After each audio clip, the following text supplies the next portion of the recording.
Subscribe कीजिए हमारे YouTube channel नाते रजा को और बेल आइकन को प्रेस कीजिए, जिससे आपको हर रोज न्यू वीडियो की नोटिफिकेशन। और आप जानते हैं कि मसला है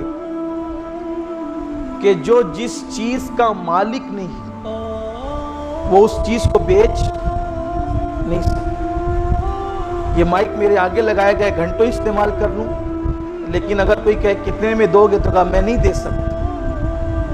क्यों नहीं दे सकता? इसलिए कि मुझे इस्तेमाल के लिए दिया है, मुझे मालिक नहीं बनाया है।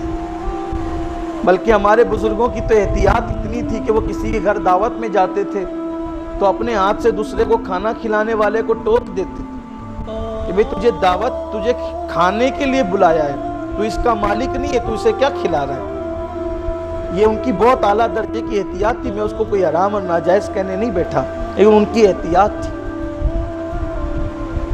इसी तरीके से खाना खाने के बाद दस्तरखान का बचा हुआ खाना आप मेज़बान की इजाज़त के बगैर जो है अपने घर नहीं ले जा सकते, क्योंकि आपको खाने की दावत दी है, खाने का मालिक नहीं बनाया कि आप लेकर भी जाएं बगैर इजाज़त। ये और बात है कि कुछ लोगों की आदत होती है, अभी क्या हालात नहीं पता, ख़ास तौर पे औरतों में ये हालात सुनने को मिलते हैं कि औरतें अगर शादी में जाती हैं तो साथ में थैली या कमंडल भी लेकर जाती, खाना खाएगी भी और पेट से आधा आधा कमंडल और बर्तन भरती भी रहेगी, और बाद में वो दुपट्टे में या बुरके में छुपा कर ले भी जाएगी। ये चोरी है, ये हराम है।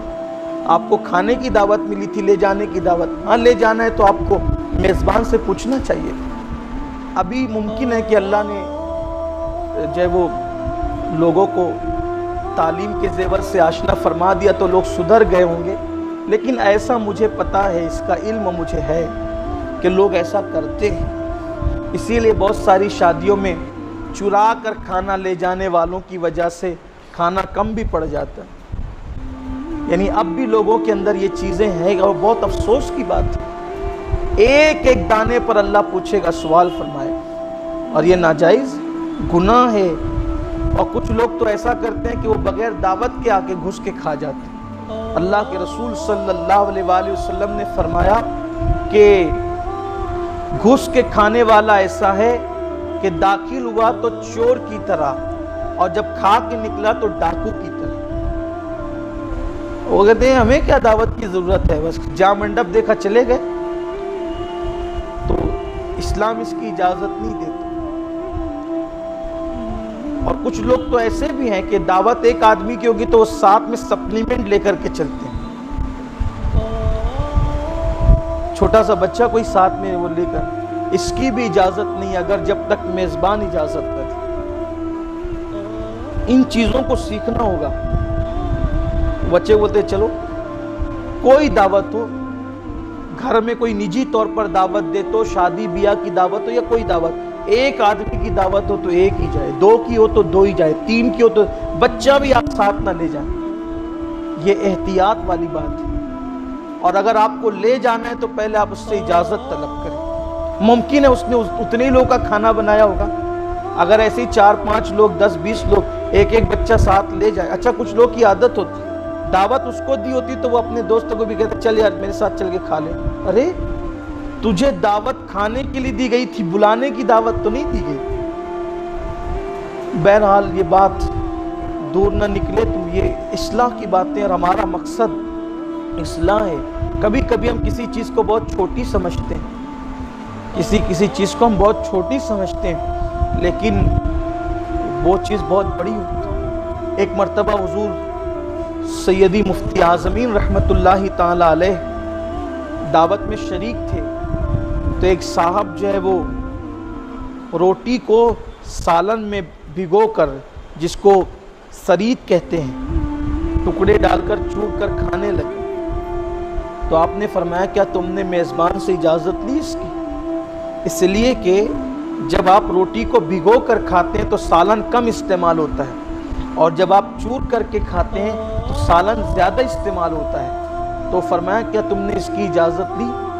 कि हो सकता है कि उसने इस एतबार से पकाया हो कि आप डुबो कर खाएंगे और आप चूर कर खा रहे तो सालन का इस्तेमाल ज़्यादा होगा, तो दूसरों के लिए कम न पड़ जाए।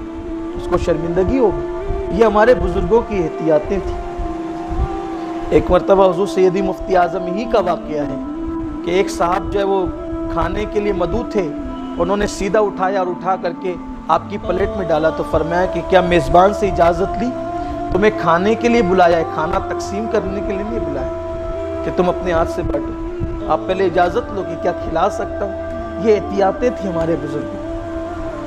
حالانکہ اس پہ میں کوئی حکم نہیں لگا رہا ہوں، مگر آپ سوچے تو صحیح، کہاں وہ احتیاطیں، کہاں وہ احتیاطیں اور کہاں یہ بے احتیاطیاں۔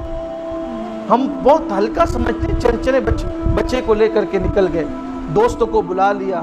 اچھا یہ بھی مجھے پتا چلا ہے، پتا نہیں کہاں تک صحیح، لیکن لوگوں نے بتایا ہے، بعض لوگوں کی عادت یہ بن گئی ہے کہ اگر ایک گھر میں دعوت آئی گھر بھر کی تو وہ چچا بابا کو بھی کہہ دیتے کہ ذرا وہ فلاں کے یہاں کی دعوت ہے، تم لوگ بھی آ جانا۔